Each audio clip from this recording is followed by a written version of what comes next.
Hey, good morning everyone. Today I want to tell you how I was able to get a refund from American Airlines. In January we set up a trip to go to Ireland, which is where Sue's dad is from. We set up a hotel, we set up trips, got trip insurance, and also set up our flights through American. Then the pandemic hit. We waited until May to see what would happen. Would things improve over in Ireland? And when I last checked a few days ago, it stated that if you came to Ireland from overseas, you'd have to quarantine yourself for 14 days. Well, that's not going to work if you're going over to see the country. So I figured now was the time to make the decision and cancel the trip, unfortunately.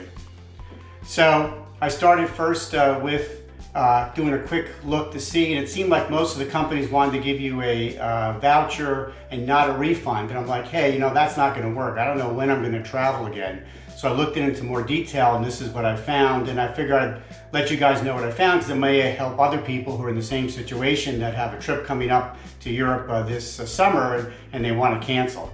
So the first thing I did is I went to the place that we did the reservation for our hotel. I did that through Hotels.com, and that was very easy. The hotel did not request a deposit at the time of the reservation, so all I had to do was go to Hotel.com's website, click cancel, and I was done. That was easy.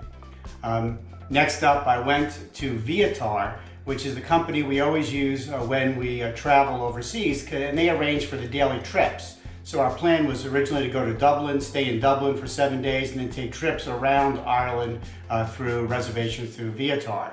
Now, some of those trips, and we had about 5 of them planned, did not require a deposit. One of them did. One of them was actually paid in full. But when I went to the website, fortunately, it said that I could cancel everything and get a refund. And believe it or not, I canceled it, and within 48 hours, they refunded the cost of the trips that we had paid for back to our credit card. That was pretty easy. Now, the next one was American Airlines. That's a little more difficult.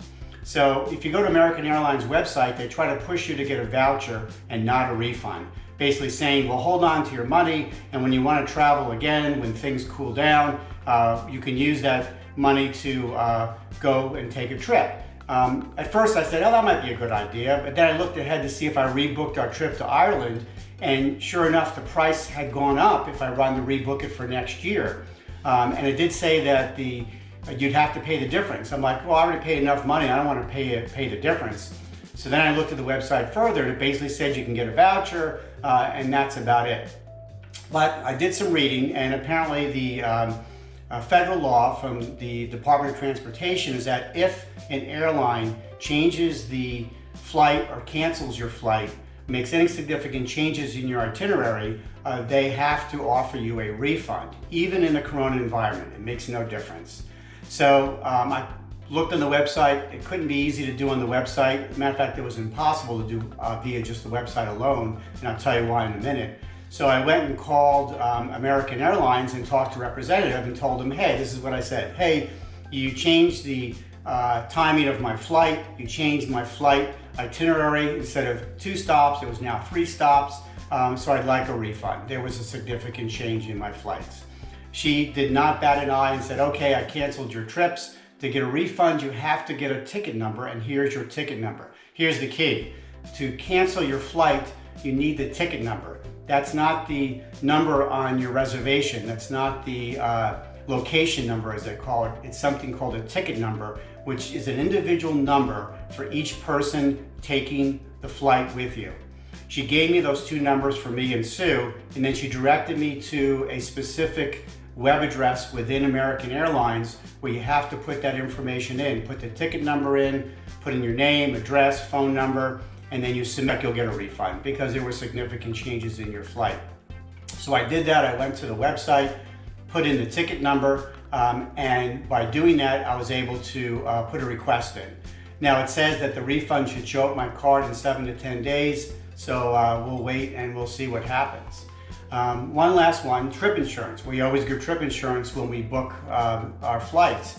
And the trip insurance company specifically said on their website, and when I called them on the recorded message, it specifically said you cannot get a refund if it's been more than 10 days since you reserved the insurance. And it had been more than 10 days because we reserved it back in January. So I thought, well, what the heck? Sue says, call them, see what they say. And I said, well, this is what it says. She says, call them, call them. So I called them and I told her, hey, my flight from American was canceled, so I'd like to cancel my trip insurance. And sure enough, you know what? She said, okay, no problem. So despite what the recorded message said, and despite what their website said, she said she canceled the insurance and issued me a refund, which should show up on my credit card in about 7 to 10 days. So that's how you have to do it. So if it doesn't look like it's going to work through the web page and you want a refund, and I would suggest getting refunds because we don't know when we're going to start traveling again. That goes for a lot of people. I'm sure they feel the same way. Call them, speak to a representative, and ask for a refund. Be nice about it. Just say, hey, you know, my trip was changed or my trip was canceled. Can I get a refund? You may have good results like we did. One other thing, when we first tried to call the airlines a couple months ago just to ask some general questions, the wait was like 2 or 3 hours. Well, I called American Airlines at around 8:30 a.m. Eastern time, and I got a representative on the phone after going through the prompts. I got a representative on the phone within probably 5 minutes. So the wait times have significantly improved, so don't be afraid to call. All right, so I hope that information is helpful to you guys out there. Once things quiet down, we plan on traveling again. In the meantime, we'll continue to give updates about the Myrtle Beach area and things that you can do in this area. So I hope it's helpful, and good luck to everyone. Stay safe, and as always, safe travels.